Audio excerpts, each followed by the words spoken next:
ये क्लास 8 का next chapter है जिसका नाम है एग्रीकल्चर। इससे पहले हमने देखा रिसोर्सेस और मिनरल्स, एनर्जी रिसोर्सेस के बारे में बहुत डिटेल से, बहुत कम टाइम में बहुत ज़्यादा इन्फॉर्मेशन हमने पिछले वीडियो में कंप्लीट किया। ये एनसीईआरटी बुक है जो हम क्लास 6 से लेकर के क्लास 12 तक ज्योग्राफी करेंगे, उसके बाद हिस्ट्री करेंगे, उसके बाद इकोनॉमिक्स करेंगे, मतलब बहुत ईजिली वे में समझने की कोशिश करेंगे। अभी तक हमने ज्योग्राफी का क्लास 6, 7, 8, 9, 8 का कुछ चैप्टर बचा हुआ है वो कंप्लीट हो जाएगा, 9 का कंप्लीट हो चुका है, 10 का भी कुछ चैप्टर हो चुका है। क्लास 8 और 10 बहुत सिमिलर है, आप क्लास 8 पढ़ लिए हो तो 10 एकदम कम टाइम में हो जाएगा, तो ये दोनों बराबर है।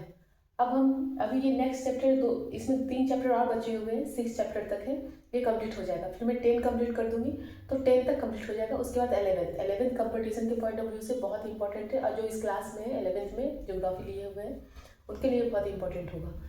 तो अगर वीडियो को, अगर और वीडियो आपको चाहिए बहुत सिंपल वे में एनसीईआरटी समझना है तो आप फीडबैक किया करो, लाइक करो वीडियो, क्योंकि मुझे मोटिवेट करे ये आपका जो व्यू है और लाइक है, कमेंट है, फिर मैं और वीडियो बनाऊँ। क्योंकि हमारे पास ये मोटिवेशन ही होता है जो आपका लाइक होता है और फीडबैक होता है, तो फिर ये मोटिवेट करता है कि हाँ मतलब सही काम चल रहा है। क्योंकि हमें कैसे पता चलेगा कि ये वीडियो सही से चल रहा है या नहीं चल रहा है, तो आप फीडबैक दे सकते हो, अगर ठीक आए तो लाइक भी कर सकते हो, और अगर नहीं आए तो आप बता भी सकते हो, कमेंट में नेगेटिव कमेंट भी कर सकते हो, ऐसा कोई बात नहीं है। तो इम्प्रूवमेंट धीरे धीरे अभी हो रहा है, इम्प्रूवमेंट और धीरे धीरे हो जाएगा। तो हम शुरू करते हैं। तो ये है एग्रीकल्चर। पहले हम देखते हैं एग्रीकल्चर क्यों क्यों पढ़ रहे हैं, हमें इसे क्या जरूरत पड़ गया। तो इसमें देखते हैं, सबसे पहले मान लो कोई प्लांट है, प्लांट से फिनिश गुड थोड़ा थोड़ा इकोनॉमिक में मिला हुआ है। क्लास 8 और क्लास 10 का जो बुक है ज्योग्राफी का, इसमें थोड़ा थोड़ा इकोनॉमिक्स भी मिला हुआ है। हम कोशिश करेंगे थोड़ा कम टाइम में हो जाए, पर अब कुछ छोड़ नहीं सकते, कवर तो सारा ही करेंगे। लगभग 1 घंटे का क्लास हो सकता है, देखते हैं कम में कोशिश करेंगे तो हो जाएगा। मैं बहुत ही कंसाइज वे में बहुत सारे बुक से समझियो 2-3 बार 10 बार एनसीईआरटी पढ़ी हूँ, फिर मैं सोची कि इतना से अगर इतना कोई पढ़ ले तो कोई भी एग्जाम में उसका हो सकता है और नॉलेज भी हो सकता है। तो आपके पास कम टाइम में आप ये वीडियो के थ्रू एनसीईआरटी कवर 2 बार 3 बार रिवीजन करके कर सकते हो, उसके बाद और कुछ पढ़ने की जरूरत नहीं होगा एनसीईआरटी से।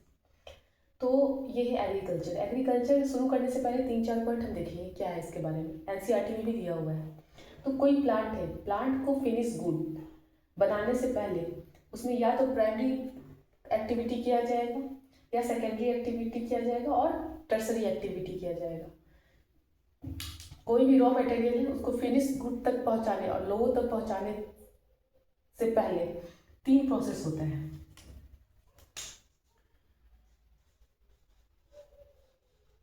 3 प्रोसेस होता है, ये पहली बात है। दूसरी बात, ये प्राइमरी, प्राइमरी एक्टिविटी का मतलब क्या होता है, extraction plus production. Extraction plus production मतलब एक्सट्रैक्शन जैसे मिनरल का हम प्रोडक्शन नहीं करते, वो जमीन से निकालते हैं, उसे एक्सट्रैक्शन कहते हैं। प्रोडक्शन मतलब हम क्रॉप को प्रोड्यूस करते हैं, जमीन से क्या करते हैं, उसमें सीड्स डालते हैं, फिर उसका प्रोसेस करते हैं और हम प्रोड्यूस करते हैं क्रॉप को। तो एक्सट्रैक्शन और प्रोडक्शन ये प्राइमरी एक्टिविटी कहलाता है ऑफ नेचुरल रिसोर्सेज। जो पहले से है उसे हम प्रोड्यूस करते हैं और एक्सट्रैक्ट करते हैं, मिनरल निकालते हैं। मिनरल जमीन में पहले से है, हम उसको निकालते हैं, वो नेचुरल रिसोर्सेज से उसे एक्सट्रैक्ट करते हैं। तो ये पहला एक्टिविटी जो आया, जो जिसे हम निकालते हैं सबसे पहले, वो आ गया प्राइमरी एक्टिविटी, जिसका एग्जाम्पल है एग्रीकल्चर, फिशिंग और गैदरिंग। एग्रीकल्चर तो पता चल गया, फिशिंग, फिश तो नेचुरली है, उसे हम निकालते हैं अपने यूज़ के लिए, ये प्राइमरी हो गया। और गैदरिंग मतलब पहले के टाइम में लोग जंगल में रहते थे, जंगल से फल फ्रूट्स लेकर के आते थे, तो ये क्या हो गया प्राइमरी गैदरिंग। क्या हो गया, हम अपने यूज़ के लिए नेचुरल रिसोर्सेज को इकट्ठा किए, पहला एक्टिविटी, तो ये हो गया primary activity. Next secondary activity का मतलब होता है प्रोसेसिंग ऑफ नेचुरल रिसोर्सेज, मतलब नेचुरल रिसोर्स को प्रोसेस करना। जैसे हम लेकर के आए, मतलब मान लो हम गैदरिंग करके पोटैटो लेकर के आए, ये प्राइमरी एक्टिविटी हो गया। अब पोटैटो से हम उसे चिप्स बना दिए, उसे क्या किए, प्रोसेस करके चिप्स बना लिए उसे, तो ये हो गया सेकेंडरी एक्टिविटी। और चिप्स को कोई इंसान आकर के उसे मार्केट में बेच दिया, ट्रेडर आया बोला तुम बहुत ज़्यादा चिप्स बना रही हो, मैं उसे बेच देती हूँ, ये टर्सरी एक्टिविटी। तो सेकेंडरी एक्टिविटी उसे प्रोसेस, नेचुरल को एक्सट्रैक्ट या प्रोड्यूस करना, प्राइमरी एक्टिविटी उसे प्रोसेस करना, ये सेकेंडरी एक्टिविटी। फिर कोई ले जाके मार्केट पे उसे रख देना, सर्विस देना, उसे बोलते हैं टर्सरी एक्टिविटी। तो शुरुआत से लेकर के, प्लांट से लेकर के फिनिश गुड, जब तक मेरे पास वो पहुंचा किसी चीज़ के द्वारा, तो उसे 3 एक्टिविटी से होकर गुजरना पड़ता है, प्राइमरी एक्टिविटी, सेकेंडरी एक्टिविटी और टर्सरी एक्टिविटी। तो सबका एग्जाम्पल लिखा हुआ है। जैसे प्रोसेस में सेकेंडरी एक्टिविटी में ब्रेड हो गया, वेविंग क्लोथ्स। टर्सरी एक्टिविटी वही हो गया, ट्रांसपोर्ट, ट्रेड, बैंकिंग, इंश्योरेंस और आर्टी, तो एडवर्टाइजिंग। ये हो गया कुछ इंट्रोडक्शन था एग्रीकल्चर हम क्यों पढ़ रहे हैं। अब इसमें से हम सिर्फ एक चीज़ पढ़ेंगे अभी, एग्रीकल्चर। एग्रीकल्चर के बारे में देखिए कितने तरीके का एग्रीकल्चर होता है, कहाँ पर कितना क्या कौन सा क्रॉप होता है, इंडिया में कौन सा क्रॉप होते हैं, क्लाइमेट कैसा होता है, हर जो मेन क्रॉप्स है उनके लिए क्लाइमेट क्या होना चाहिए, ये सब हम देखेंगे। और बहुत बार एग्जाम में पूछ लिए जाते हैं, ये देखने में लगता है कि नहीं छोड़ देते हैं इसे, पर एग्जाम में इसमें से ही पूछा जाता है और फिर हम छोड़ देते हैं, फिर बोलते कट ऑफ पास नहीं कर पाए, क्योंकि कुछ लोग कर रहे हैं और कुछ लोग नहीं कर रहे।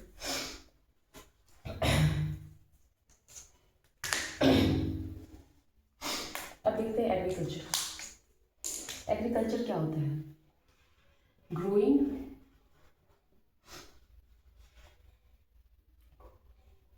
Growing of crops, fruits, simple, ज़्यादा इधर उधर दिमाग नहीं करना है, सिंपल जो बात है। ग्रोइंग एग्रीकल्चर मतलब क्या होता है? ग्रो करते हैं, क्या कर सकते हैं? क्रॉप्स कर सकते हैं, फ्रूट्स कर सकते हैं, फ्लावर्स कर सकते हैं, वेजिटेबल कर सकते हैं, वेजिटेबल्स, फ्लावर्स,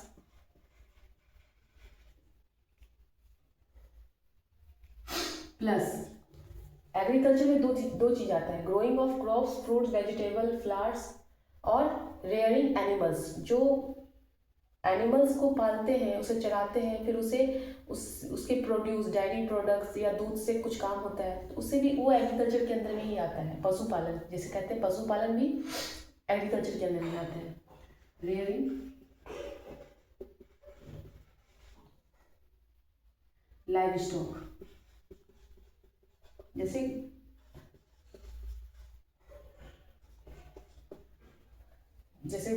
गाय वाय को पालते हैं, तो ये सभी एग्रीकल्चर के अंदर में आ जाता है। हो गया।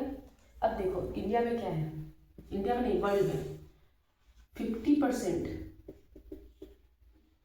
ऑफ द पर्सन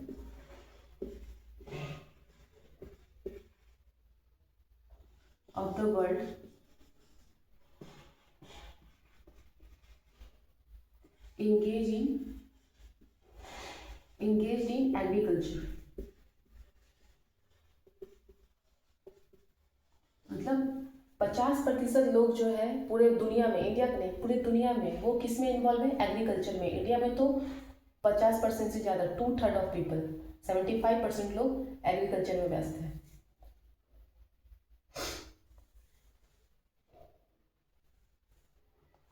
इंडिया में कितने लोग हैं? 2/3 of the person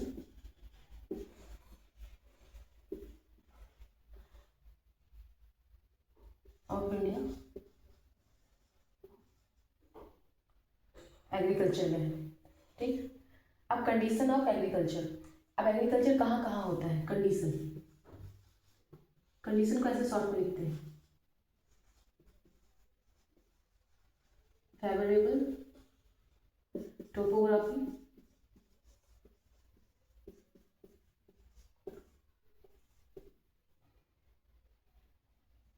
of soil and climate. मतलब टोपोग्राफी, वहाँ पे पहाड़ है या प्लेन है या पठार है, इस पे भी डिपेंड करता है टोपोग्राफी पे। और क्लाइमेट, वहाँ कैसी मौसम कैसा है, बहुत ठंडा है, बहुत गर्मी है, या हर दिन बारिश होने वाली मौसम है, उस हिसाब से वहाँ पे क्रॉप ग्रो होता है। तो ये हो गया कंडीशन। एग्रीकल्चर, पूरे दुनिया में 50% लोग एग्रीकल्चर पे डिपेंड है, इंडिया में 2/3 ऑफ जितने भी पॉपुलेशन है उनका। और कंडीशन क्या होता है? एग्रीकल्चर का कंडीशन क्या होना चाहिए? एग्रीकल्चर करने के लिए फेवरेबल टोपोग्राफी होना चाहिए, जैसे प्लेन होना चाहिए, एलुवियल सॉइल होना चाहिए और क्लाइमेट होना चाहिए। कौन कौन से क्लाइमेट होंगे ये अभी हम पढ़ेंगे। तो ये सब कंडीशन है एग्रीकल्चर के। फिर देखो एरेबल लैंड किसे कहते हैं, अभी हम जो जो की पॉइंट है वो देख रहे हैं। एरेबल लैंड, एरेबल लैंड किसे कहते हैं? Land on which the crop grow, जिसपे क्या होता है, क्रॉप्स आर ग्रोन।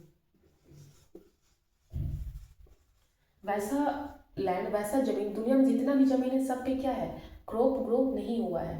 कुछ पे बिल्डिंग बने हुए हैं, कुछ मिनरल्स है, मिनरल्स एक्सट्रैक्ट होता है, माइनिंग का काम होता है, कहाँ बहुत जगह रोड बने हुए हैं, कुछ कुछ वैसा ही लैंड पड़ा हुआ है, झाड़ी झुग्गी से बना हुआ भरा पड़ा है। पर जो लैंड पे, जो जमीन पे क्रॉप हो रहे हैं, एग्रीकल्चर हो रहा है, उसे हम लोग बोलते हैं एरेबल लैंड। ठीक, तो ये की वर्ड है। अब देखते हैं कहाँ पर कितना कितना एग्रीकल्चर कहाँ पे होते हैं।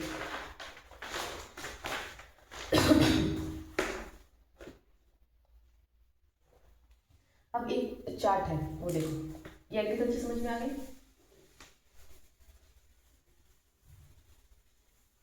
अगर स्लो लग रहा है तो आप फास्ट करके देख लेना यूट्यूब में,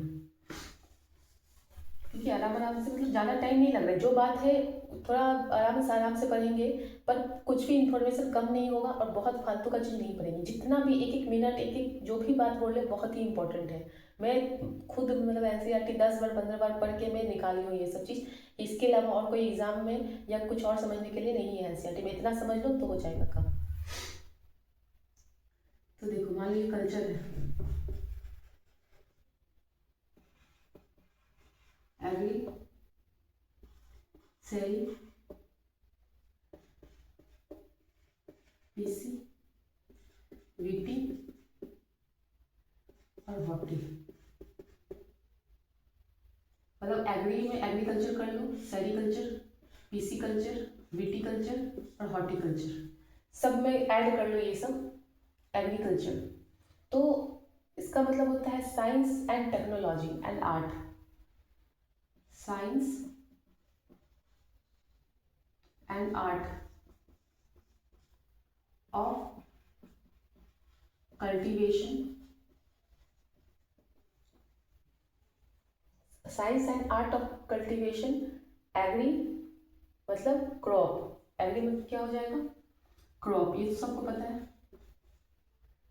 सेरी में क्या हो जाएगा, सिल्क वॉर्म,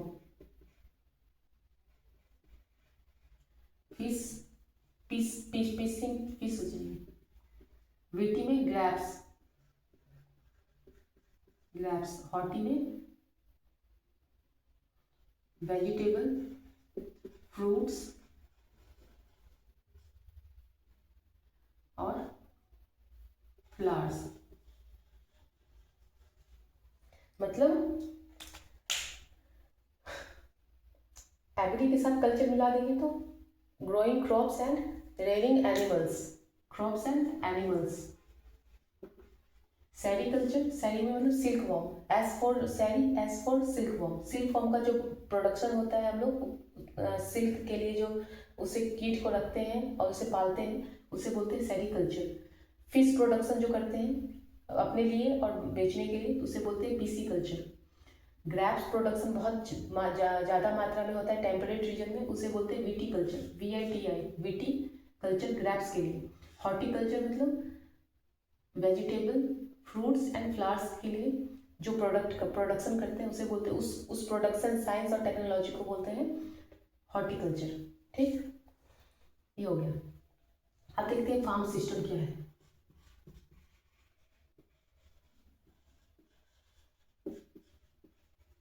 फार्म सिस्टम, कोई भी सिस्टम का मतलब क्या होता है, उसमें इनपुट होगा, प्रोसेस होगा इनपुट का और आउटपुट मिलेगा। सिस्टम का मतलब क्या होता है, कुछ पार्ट होंगे जो इनपुट होंगे,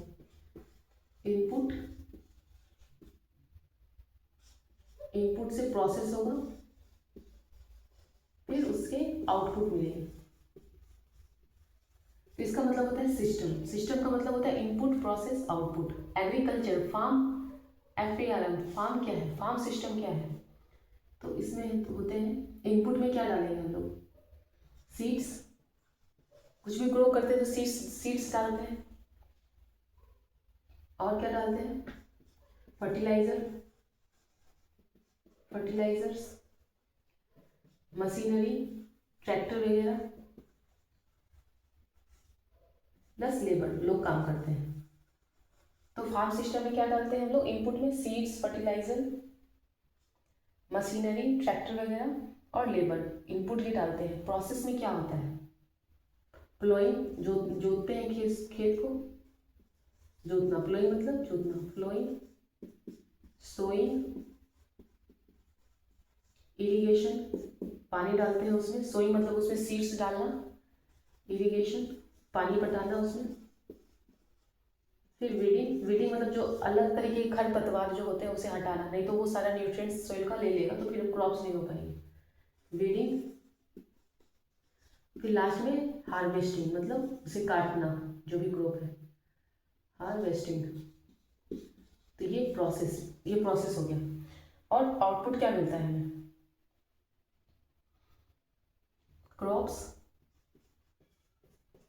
क्रॉप्स मिलेंगे, वीट हो गए, राइस हो गए, मेज हो गए, कुछ भी क्रॉप्स, होल, ऊन वगैरह जो इससे मिलता है, सीप से, दूध, डायरी, पोल्ट्री। तो ये सब आउटपुट मिलते हैं इतना प्रोसेस होने के बाद। तो ये एक सिस्टम है, फार्म सिस्टम यही है। अब हम सबसे इम्पोर्टेंट फार्म के एग्रीकल्चर के बारे में बहुत कुछ समझ में आ गया होगा। अलग अलग एग्रीकल्चर क्या होता है, सेरिकल्चर क्या होता है, पीसीकल्चर क्या होता है, विटीकल्चर, हॉर्टिकल्चर। एग्रीकल्चर क्यों क्या होता है, एरेबल लैंड क्या होता है, ये समझ में आ गया। फार्म सिस्टम क्या है? Input output, input process output. Input में शुरुआत में जो हम डालते हैं उसमें seeds, fertilizer, machinery, labour. Process क्या होता है? Ploughing, sowing. प्लोइंग मतलब पहले जो खेत होता है उसका मिट्टी को हम लोग हल्का करते हैं इससे प्लो करके। फिर सोइंग, सोइंग मतलब उसमें सीड्स डालते हैं तो सोइंग होता है। फिर इरिगेशन, फिर उसमें पानी डालते हैं। पानी के बाद वेडिंग, जो अलग अलग खरपतवार है उसे निकालते हैं ताकि वो मिट्टी का न्यूट्रिएंट सारा ना ले ले। फिर हार्वेस्टिंग, फिर उसकी कटाई होती है उसकी। फिर आउटपुट क्या मिलता है? ये सब आउटपुट मिलता है। ये हो गया फार्म सिस्टम के बारे में। अब हम देखते हैं कि कितने तरीके के होते हैं फार्मिंग, एग्रीकल्चर कितने तरीके का होता है। Type of farming, types of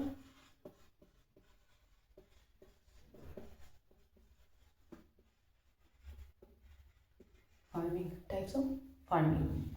तो कितने तरीके का होता है? दो तरीके का होता है। एक होता है सबसिस्टेंस,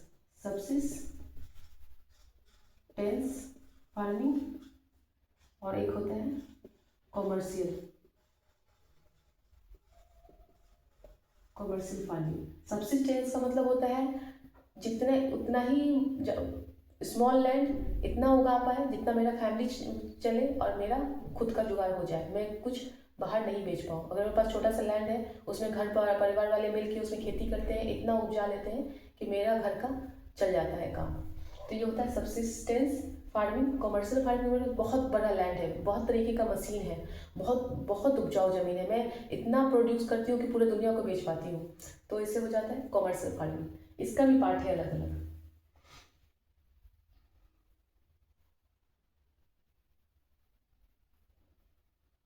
अब इसका जो अलग अलग टाइप है वो किस पे डिपेंड करता है? तो डिपेंड करता है डिमांड पे। डिमांड कितना है? डिमांड्स, लेबर और टेक्नोलॉजी। जो सबसिस्टेंस फार्मिंग और कमर्शियल फार्मिंग है वो दो तीन चीज़ पर डिपेंड करता है। डिमांड कितना है? बहुत ज़्यादा डिमांड है तो बहुत प्रोड्यूस करेंगे। लेबर मेरे पास कैसा है, अपना घर का लेबर है या बाहर से मंगा रहे हैं। और टेक्नोलॉजी क्या है, छोटे बहुत टूल्स है जो घर के हल होते हैं, ये सब जोतने के लिए। तो फिर सबसिस्टेंस फार्मिंग हो गया। वही बहुत ज़्यादा डिमांड है, बहुत ज़्यादा लेबर है और टेक्नोलॉजी बहुत तरीके के हैं, तो वो कमर्शियल फार्मिंग हो जाएगा। ये तीनों पे डिपेंड करता है कि सबसिस्टेंस फार्मिंग हो गई या कमर्शियल फार्मिंग हो गई। लैंड कैसा है, लैंड पे भी डिपेंड करता है। स्मॉल लैंड है तो कम होगा, कोई कोई स्मॉल लैंड पे भी टेक्नोलॉजी से ज़्यादा फार्मिंग कर लेते हैं। तो ये है। अब देखते हैं सबसिस्टेंस फार्मिंग क्या होता है। सबसिस्टेंस दो तरीके के होते हैं। सबसिस्टेंस फार्मिंग दो तरीके का होता है। एक होता है इंटेंसिव होता है प्रिमिटिव।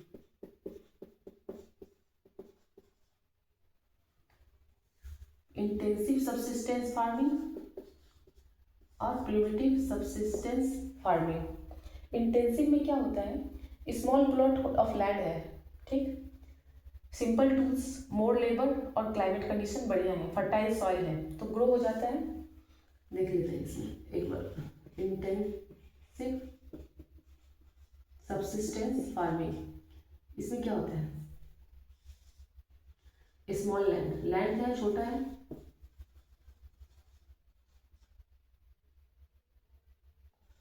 सिंपल टूल, जैसे इंडिया में होता है, सिंपल टूल प्लस मोर लेबर,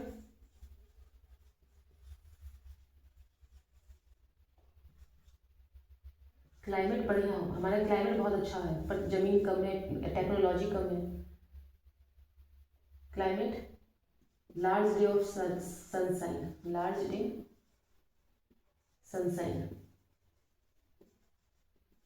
क्रॉप के लिए बहुत अच्छा होता है, फर्टाइल सॉइल, फर्टाइल सॉइल, तो ये सब कंडीशन होता है इंटेंसिव। मतलब इंटेंसिव मतलब सबसिस्टेंस फार्मिंग में दो तरीका का होता है, एक बहुत बेकार, बहुत कम हुआ वहां से करके निकल गए, दूसरा होता है थोड़ा सा बढ़िया कंडीशन है उसका, उसको बोलते हैं इंटेंसिव। इंटेंसिव मतलब थोड़ा ज़्यादा, प्रिमिटिव मतलब बहुत कम, तो इसका भी बहुत ज़्यादा और बहुत कम भी है सबसिस्टेंस फार्मिंग में। सबसिस्टेंस फार्मिंग वही होता है जो स्मॉल स्केल पे करते हैं, और कमर्शियल फार्मिंग जो लार्ज स्केल पर फार्मिंग करते हैं। स्मॉल स्केल पर फार्मिंग दो तरीके का हो सकता है, एक बहुत ही स्मॉल स्केल, एक थोड़ा सा लार्ज स्केल हो सकता है। तो इंटेंसिव जो है वो थोड़ा सा लार्ज स्केल है, उसमें अभी देखते हैं कौन कौन आते हैं।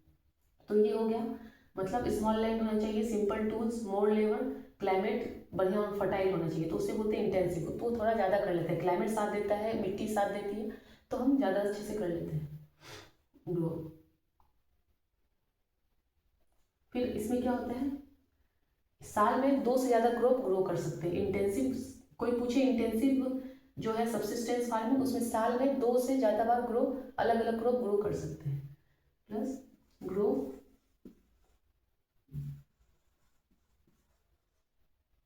more than one crop annually, ठीक। एग्जाम्पल में राइस, वीट, मेज, pulses, dal and oil seed, ये सब जो इंडिया में होता है। जैसे कि थिकी पॉपुलेटेड, हमारा क्या है, बहुत ज़्यादा पॉपुलेटेड है। ये वाला जो फार्मिंग होता है इंटेंसिव सबसिस्टेंस फार्मिंग, मतलब ग्रो हम लोग ज़्यादा कर लेते हैं लैंड का फर्टाइल होने की वजह से, पानी अवेलेबल हो जाने की वजह से, कंडीशन फेवरेबल हो जाने की वजह से, पर हमारा इतना पॉपुलेशन होता है कि वो उसके लिए भी कम पड़ जाता है, हमें बाहर से मंगाना पड़ता है। तो ये थिक पॉपुलेटेड एरिया में होता है, थिकी पॉपुलेटेड एरिया।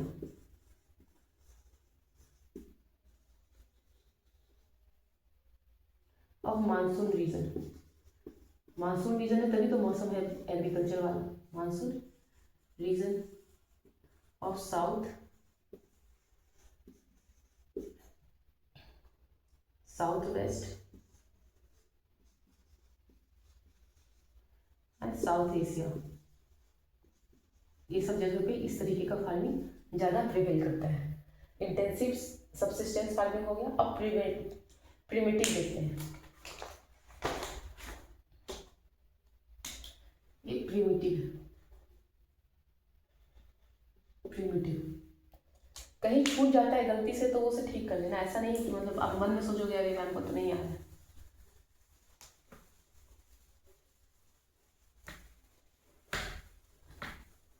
ये हिंदी इंग्लिश सब में हो जा रहा है, हिंदी में फिर भी प्रॉब्लम है तो पूछो, मैं कोशिश करती हूँ दोनों में कर दूँ।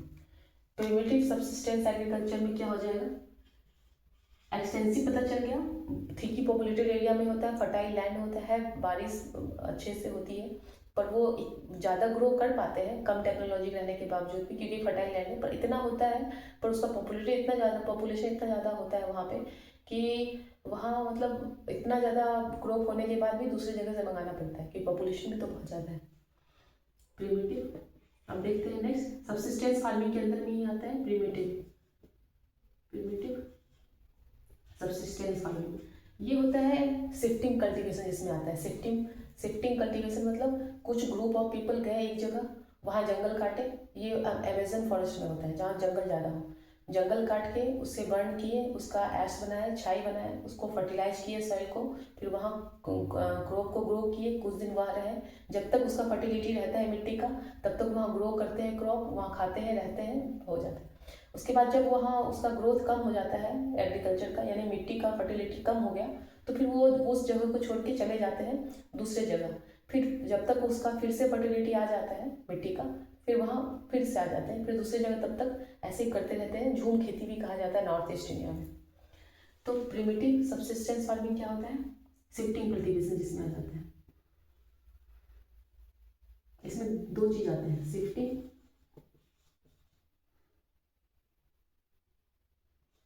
शिफ्टिंग कल्टीवेशन जिसको स्लैश एंड बर्न कल्टीवेशन भी बोलते हैं। Cultivation and nomadic herding.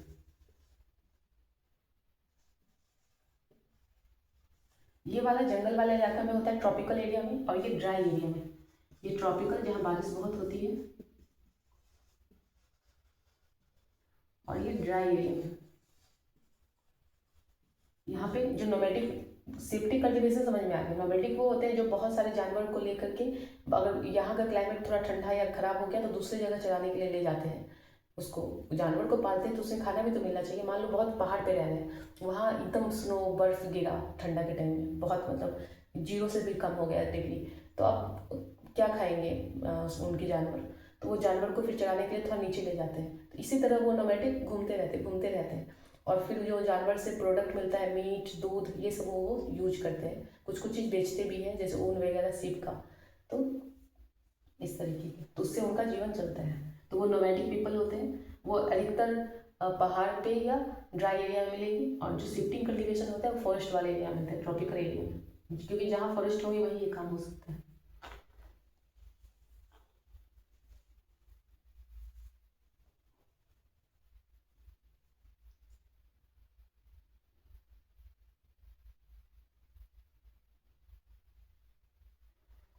तो ये कहाँ कहाँ होता है?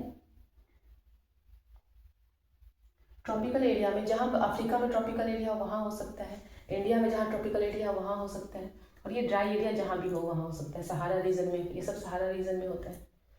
तो ये अमेजोन का फॉरेस्ट में होता है। ये करने की जरूरत नहीं है। ये इसमें क्या क्या उगा लेते हैं ये लोग? मेज, यम, आलू जैसा होता है, पोटैटो, और कसावा। कसावा अमेजन वाला जगह में होता है।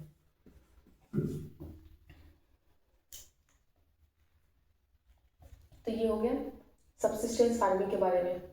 सबसिस्टेंस फार्मिंग में दो आते हैं, इंटेंसिव और प्रिमिटिव। अब हम लोग कमर्शियल फार्मिंग देखते हैं।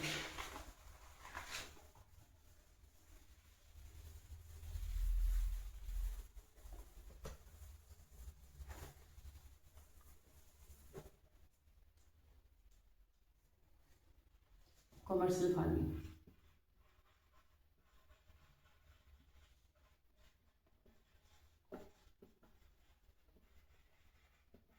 ये भी 3 तरीके के होते हैं।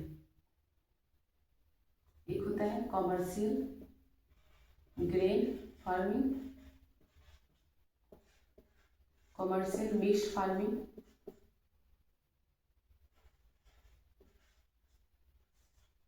और एक होता है प्लांटेशन। अब एक एक करके हम समझेंगे क्या होता है।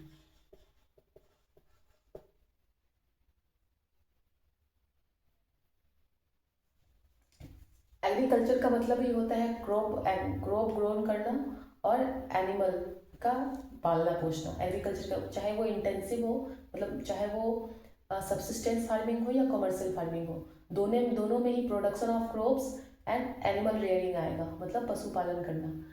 तो कमर्शियल में लार्ज स्केल में होता है, और जो ये सब्सिस्टेंस होता है उसमें स्मॉल स्केल में होता है, दोनों ही, पशुपालन हो या एग्रीकल्चर या क्रॉप ग्रोइंग हो। इसमें भी आ जाएगा पशुपालन, और इसमें क्या आ जाएगा, क्रॉप्स और एनिमल रेयरिंग, पशुपालन। ठीक, लार्ज स्केल में इसमें क्या होगा, लार्ज स्केल, लार्ज स्केल में, जिससे अपना पेट भरने के साथ साथ बेच भी पाए, उसे मार्केट तक उसे पहुंचाना। इसमें क्या होता है, large area,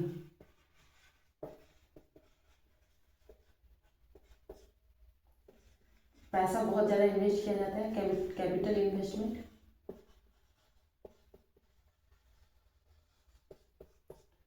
plus machine.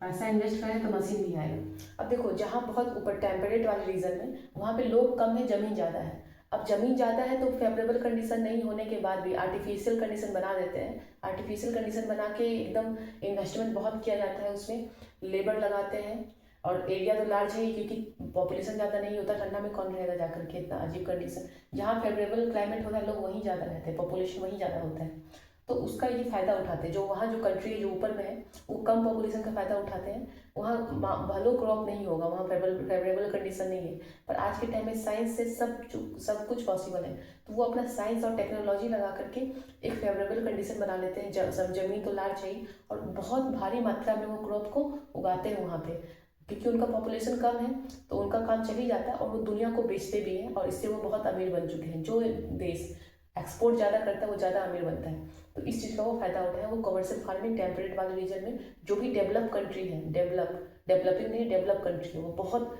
Large मात्रा में एक्सपोर्ट करते हैं, क्योंकि वो अपना ज़मीन जो खाली है उनका, कम पॉपुलेशन है, उसका वो फ़ायदा उठाते हैं टेक्नोलॉजी से और कैपिटल इन्वेस्टमेंट करके एग्रीकल्चर पे।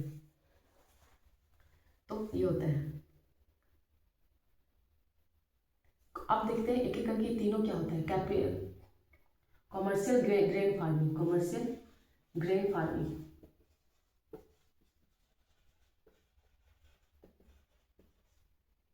इसमें क्या उगाते हैं, वीट, ठीक ही था,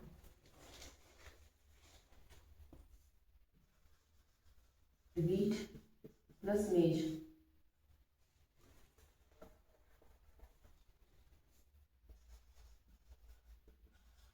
वीट प्लस मेज, कौन सा रीजन है ये,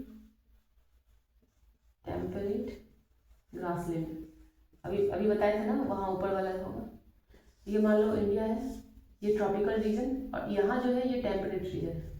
ट्रॉपिकल रीजन के बाद 23.5 डिग्री से ऊपर ये भी टेम्परेट रीजन, 23.5 डिग्री, ये भी टेम्परेट रीजन। उसके बाद वाला ठंडा वाला जगह, temperate grassland of north America, of north America.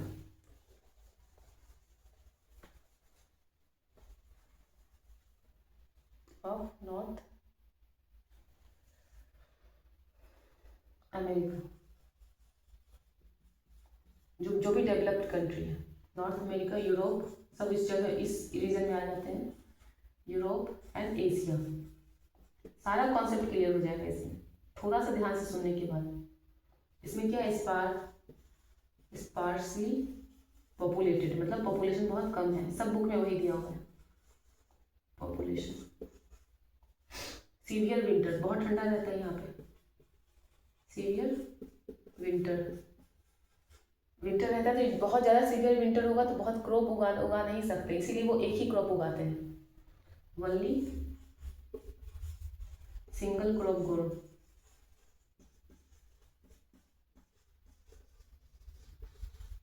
एक ही क्रॉप उगा सकते हैं। तो ये है कॉमर्शियल ग्रेन फार्मिंग।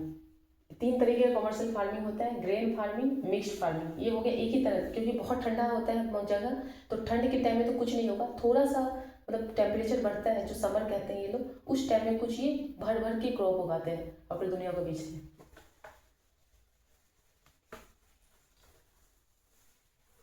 ये हो गया। अब देखते हैं हम मिक्स्ड फार्मिंग के बारे में। कॉमर्शियल में भी आता है commercial mixed farming, commercial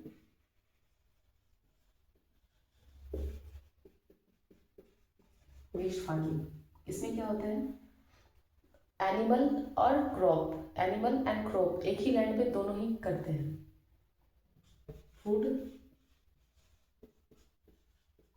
fodder and live stock, इसे मिक्स्ड फार्मिंग कहते हैं। मन में हो रहा हो कि एक जमीन पे दो क्रॉप उगाएंगे, वो मिक्स्ड फार्मिंग नहीं होगा। कॉमर्शियल मिक्स्ड फार्मिंग वो होता है जैसे एक प्लॉट है लैंड का, यहाँ पे ही एनिमल्स और यहाँ पे एग्रीकल्चर, मतलब पेड़ पौधा, प्लांट्स, इसे मिक्स्ड फार्मिंग कहते हैं। जैसे यूरोप, ईस्टर्न यूएसए, अर्जेंटीना,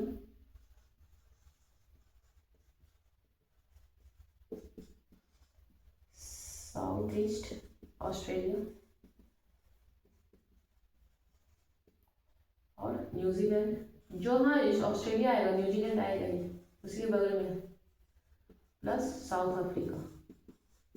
तो ये सब जगह पे इस तरीके का होता है, दोनों मिक्स, एक ही लैंड पे एनिमल भी होते हैं और एग्रीकल्चर भी हो जाता है। तो ये होता है कॉमर्शियल मिक्स्ड फार्मिंग। मिक्स्ड मतलब दो या तीन क्रॉप नहीं, वो अलग चीज़ होता है, इंटर क्रॉपिंग होता है। मिक्स्ड फार्मिंग मतलब एनिमल भी होगा और एक ही लैंड में, और वहाँ पे भर के एनिमल भी रेयरिंग किया जाता है, वहाँ प्लांट होता है, दूध का हो गया ये सब चीज़ का, और एग्रीकल्चर भी, क्रॉप भी उगाए जाते हैं उसी लैंड में, खाली जगह पे। तो ये हो गया मिक्स्ड फार्मिंग। अब प्लांटेशन देखते हैं क्या होता है, कॉमर्शियल फार्मिंग में ही आता है। ये बहुत ही, जो चैप्टर अगर देखोगे तो पढ़ने का मन नहीं करेगा, बहुत कम टाइम में शायद ही कोई ऐसे करवाया होगा आज तक। तो ये हो जाता है। तीसरा है, तीसरा क्या था, प्लांटेशन, प्लांटेशन।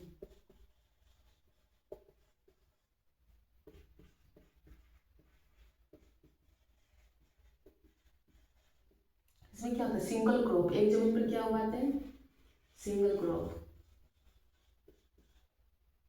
जैसे टी, इसमें बहुत पैसा खर्च होता है, कॉफी, क्योंकि जहाँ पे उगाया जाता है वहीं पर प्रोसेस भी करना पड़ेगा, वहाँ एक इंडस्ट्री भी लगाना पड़ता है। शुगर क्या है, कैस्यू मतलब काजू, रबर, बनाना और कॉटन, कॉटन भी आएगा इसमें। और इसके नियर बाई फैक्ट्री लगाना होता है, क्योंकि प्रोसेस भी वहीं करना है, इसको छोड़ देंगे तो ये खराब हो जाएगा। जहाँ पे खेत हो रहा है, खेती हो रहा है, या तो खेती में ही इसका प्रोसेस करना होगा या एकदम सामने में इंडस्ट्री लगाना पड़ेगा। तो इसमें पैसा को बहुत ध्यान से, इसमें लेबर बहुत लगते हैं, क्योंकि पत्ता, चाय पत्ती का पत्ता चुनना पड़ता है, उसमें तो बहुत लेबर चाहिए ना, तो उसमें लेबर बहुत ज़्यादा मात्रा में लगता है, पैसा बहुत खर्च होता है, क्योंकि बगल में इंडस्ट्री लगाना पड़ेगा उसको प्रोसेस के लिए। चाय पत्ती को तोड़े और ऐसे तो नहीं बेच देंगे, उसको प्रोसेस करना पड़ेगा, तो उस फार्म में ही प्रोसेस होता है, या बगल में उसका ट्रांसपोर्ट सिस्टम एकदम रखना पड़ेगा, ताकि फटाफट ट्रांसपोर्ट सिस्टम के द्वारा वो फैक्ट्री में पहुँच जाए। तो नियर बाई फैक्ट्रीज और ट्रांसपोर्ट सिस्टम मस्त होना चाहिए। तो इसमें बहुत एक्सपेंसिव भी होता है, इसमें बहुत पैसा खर्च होता है इसमें, पर उतना ही ज़्यादा आ भी जाता है इससे, क्योंकि चाय तो पूरा दुनिया पीता है, खासकर इंडिया।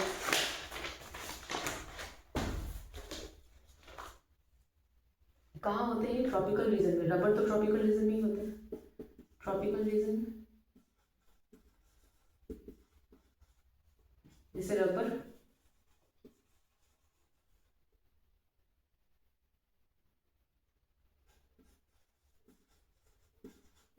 ब्राज़ील। रबर होता है मलेशिया में, रबर सबसे ज़्यादा कहाँ होता है, मलेशिया। ये मान लो इंडिया है, इधर वाले रीजन में, साउथ ईस्ट मलेशिया। कॉफ़ी कहाँ होता है सबसे ज़्यादा, ब्राज़ील में।